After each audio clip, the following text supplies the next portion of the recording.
episódio de hoje a gente vai falar sobre crimes contra a fé pública, que seria a confiança que a sociedade deposita em documentos emitidos pelo Estado.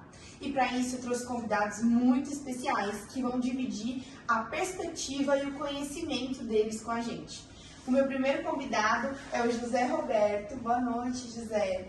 Boa noite, Mariana. Boa noite a todos. Obrigado pelo convite. É um prazer estar aqui. A primeira pergunta é: quem pode ser considerado um titular de fé pública no Brasil?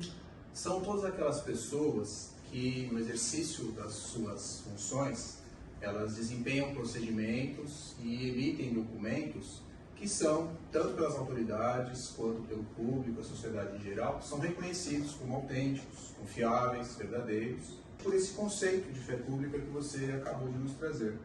Essas pessoas, elas podem ser tanto os funcionários e agentes públicos, efetivamente contratados pelo Estado para desempenhar as suas funções, e também aquelas outras pessoas que atuam em órgãos paralelos ao Estado, mas que receberam do Estado legalmente delegação para atuar nesse segmento. Os documentos emitidos por essas pessoas, tanto os agentes do Estado quanto os agentes dos órgãos paralelos, eles por si só produzem confiança, são tidos como verdadeiros, aceitáveis, citam de outras provas para serem considerados autênticos. Infelizmente, nós lidamos com problemas de falsificações e outros ilícitos, o que é inclusive considerado crime pela nossa legislação. Mas por conceito e definição, eles são tidos como autênticos. De uma maneira geral, nós podemos considerar que esses agentes, eles têm suas ligações com o Estado, tanto diretas quanto indiretas. Não é um conceito público, isso não é um conceito efetivo, porém é uma forma de nós interpretarmos, analisarmos e entendermos o conceito amplo dos titulares da fé pública. Legal, José. Quem são os servidores públicos que têm fé pública? Os exemplos mais comuns são os escrivães de polícia, por exemplo, ao lavrarem um boletim de ocorrência, ao emitirem uma intimação para um convocado em um processo, ou talvez também os oficiais de justiça, ao fazerem cumprir a ordem judicial do mandado, entregando uma ordem para um envolvido em um processo judicial, por exemplo. Existem outros agentes que podem agir com fé pública? Sim, por exemplo, os cartórios de registro civil, lavrando uma certidão de nascimento ou casamento, também os tabelionatos de protestos, emitindo uma certidão de inadimplência, e também os cartórios de imóveis, lavrando uma escritura ou um aditamento numa escritura já existente. Legal, José, muito obrigada. O meu próximo convidado agora é o Vismar. Boa noite, Vismar. Vismar, você pode explicar para a gente como a fé pública garante segurança nas transações comerciais? Boa noite, agradeço o convite a todos. Geralmente a fé pública, é onde que existe a garantia de transações comerciais, geralmente é feito no papel, Muitas pessoas entendem de fato que no papel que a gente consegue validar um documento. Onde existe um prestador e um tomador, a gente valida esse documento com a questão tanto comercial quanto financeira, os documentos públicos mesmo. Qual é a diferença de um documento público e privado? Documento público, geralmente ele é feito em cartório, onde tem uma fé pública e é utilizado nessa parte dos documentos, onde a gente vê que o cartório valida essa parte de fé pública. Quando a gente fala de privado, a gente está falando muito de questões de indivíduos, ou âmbito empresarial. Então a gente pode validar documentos nessa parte de privado. E quais profissionais têm autoridade para emitir esses documentos? Geralmente, as autoridades são aqueles que estão trabalhando, trabalham com a questão de concurso público. Tem muitas pessoas que estão envolvidas nessa parte no cartório, aquele escrivão mesmo que faz. Então, eles são aqueles profissionais que a gente lida no dia a dia, no corrente. Então, são aqueles mesmo que a gente onde vai fazer o reconhecimento de firma, onde vai fazer certidão de nascimento, e faz tudo por lá mesmo. São aqueles mesmo que a gente, no dia a A dia. próxima convidada é a Victoria. Alterar ou falsificar um testamento pode ser considerado um crime contra documento público? Olá, gente, boa noite. Muito obrigada pelo convite, tá? É muito importante a gente estar aqui debatendo sobre esses assuntos. Referente à sua pergunta, quando a gente pensa em testamento, a gente sempre imagina um documento particular e a gente sempre tem a ideia de uma pessoa que está na sua casa fazendo o seu testamento após a sua morte para partilha dos bens. Só que aqui no Brasil a gente tem dois tipos de testamento, o público e o privado.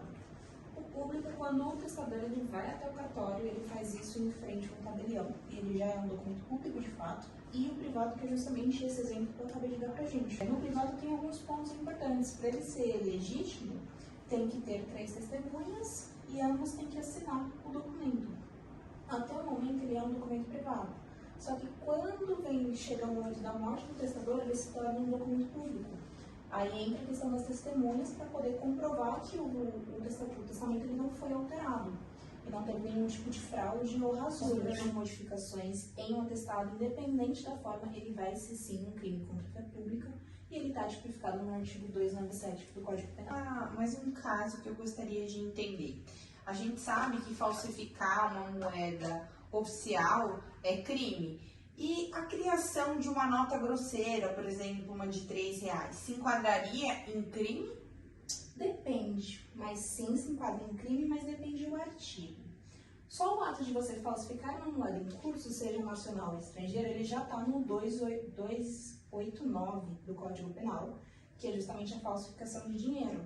Só que para você falsificar um dinheiro, ele tem que ser convincente e você tem que passar ele para frente. Se você faz uma nota de R$3, sendo que a gente sabe que não existe aqui no Brasil, como que a pessoa vai aceitar? Então, talvez, vai depender muito da doutrina do legislador, ele pode considerar como o artigo 171 de estelionato. Tem a súmula 73 do STJ que ele fala justamente sobre isso. Em tese, esse ato de você falsificar uma moeda grosseira e tentar repassar ela pode ser considerado um ato de estelionato, porque você está tentando enganar a pessoa. Agora, um outro caso que acontece com mais frequência é de pontos de infração de trânsito para terceiros. Isso se enquadra como um crime? Esse é um ponto muito bom que a gente pode fazer uma reflexão, porque é cultural e a gente aceita fazer transferência de pontos para uma pessoa mesmo que não cometeu a infração. Até mesmo para ajudar o colega ou qualquer coisa nesse sentido. Mas sim, ele é um crime. Mas é interessante analisar o porquê que ele é um crime. O documento em si, que é a infração, você não fez nenhum tipo de alteração. Então, todo o corpo do documento, ele é legítimo. Ele é um documento verdadeiro. Exatamente, ele ficou verdadeiro. Só que você está colocando informações falsas naquele documento. Então, não é verdade que aquela pessoa realmente cometeu a infração. Mesmo que ela tenha concordado. Não é verdade. Então, ainda assim, é considerado um crime do 297, mas olha que interessante, a estrutura do documento ela permanece a mesma. Você não alterou o documento, então ele continua sendo um documento legítimo. Só continua sendo um documento verdadeiro. Exatamente. Só que você está inserindo informações que não são verdadeiras nesse documento. Então, isso também é considerado uma falsificação de documento, por conta das informações que não são verídicas. A minha próxima convidada agora é a Elizabeth e ela vai explicar pra gente um pouquinho qual é o papel do Estado quando se trata de fé pública. Boa noite, pessoal. É um prazer estar aqui com vocês. Vamos lá. O Estado ele atua como guardião da fé pública, assegurando a confiança nas instituições e na veracidade que essas informações permaneçam sólida e fundamental para a conexão e a coesão social e a estabilidade do equilíbrio jurídico. O Estado ele deve garantir que os documentos sejam transmitidos de uma forma fiel e autêntica, evitando distorções ou interpretações equivocadas. Essa estabilidade jurídica dos documentos é um fenômeno relevante para a manutenção do Estado democrático de direito. Elizabeth, como o Estado pode garantir a veracidade desses documentos? O Estado ele cria leis que definem claramente o que constitui atos, documentos autênticos, mantém registros oficiais e realiza auditorias e fiscalizações. Uma das leis que ele criou, por exemplo, foi a Lei 13.726 de 2018, de autenticações de documentos e que na prática busca facilitar as rotinas de uso de apresentação de documentos em órgãos públicos nas diferentes estruturas que compõem o Estado. Sim, Elizabeth, e qual é a importância do Estado em tipificar esses crimes? O Estado ele é responsável por definir e tipificar os crimes contra a fé pública. Ele tem que aplicar as penas justas e adequadas para os crimes. Deve investir em órgãos de investigação. Muitas vezes, os crimes contra a fé pública podem ter dimensões transnacionais e o Estado deve colaborar com outros países e organizações internacionais para combater esses tipos de crimes, como, por exemplo, a falsificação e a fraude. O crime de falsificação de documento público, ele foi definido pelo artigo 297 do Código Penal Brasileiro. A pena é reclusão, variando aí entre 2 e 6 anos, e além de multa, um agente público que comete esse tipo de crime, essa pena aumenta. Washington Almeida, boa noite. Boa noite. Me surgiu uma dúvida, a gente está falando de fé pública. E quando um agente público comete um crime contra a fé pública?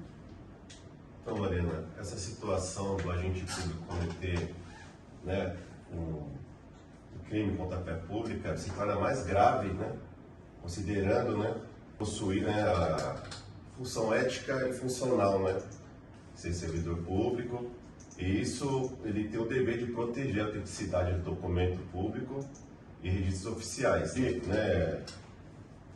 as normas, as leis, ele quebra a confiança da sociedade, a integridade do serviço público.